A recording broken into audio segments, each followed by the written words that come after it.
Assalamualaikum warahmatullahi wabarakatuh. Perkenalkan, nama saya Jonathan dari kelas 11 IPA 1 akan menjelaskan secara lisan bab 3 kerjasama ekonomi internasional. Pertama-tama kita masuk ke pengertian dari kerjasama ekonomi internasional. Apa sih kerjasama ekonomi internasional itu?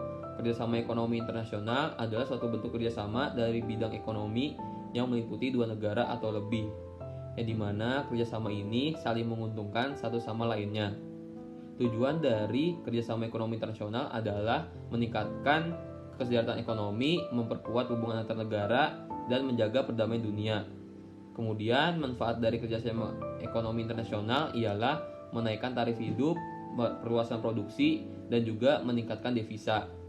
Dengan adanya manfaat dan tujuan ini, adapun faktor terwujudnya kerjasama ekonomi internasional, yaitu perbedaan iklim, perbedaan tingkat SDA dan SDM-nya, dan yang terakhir ada perubahan teknologi yang berbeda.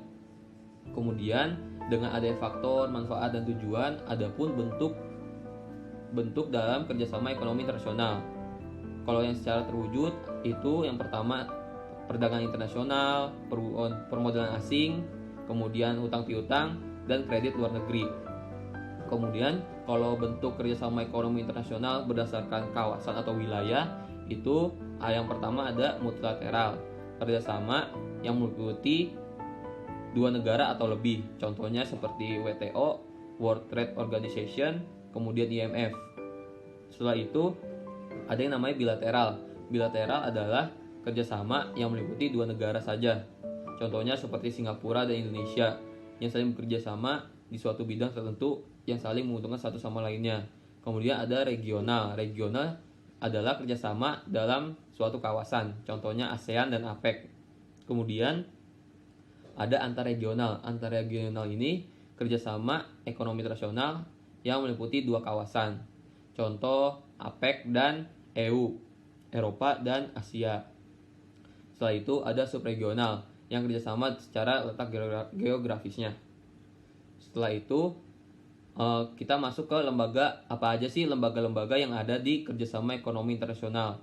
Seperti yang kita tahu, yang sudah dijelaskan sebelumnya, dalam kawasan-kawasan ada lembaga yang tergantung sektor-sektornya. Lembaga itu banyak, sangat luas dan beragam bentuk kerjasamanya.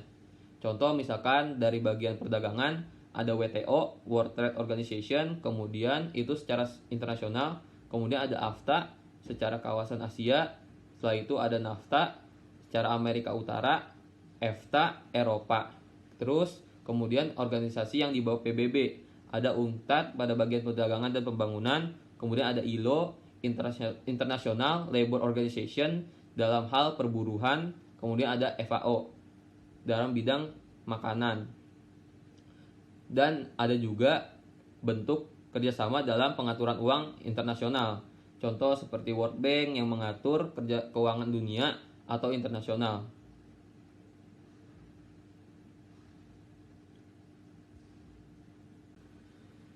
Sekian penjelasan saya mengenai bab 3 kerjasama ekonomi internasional.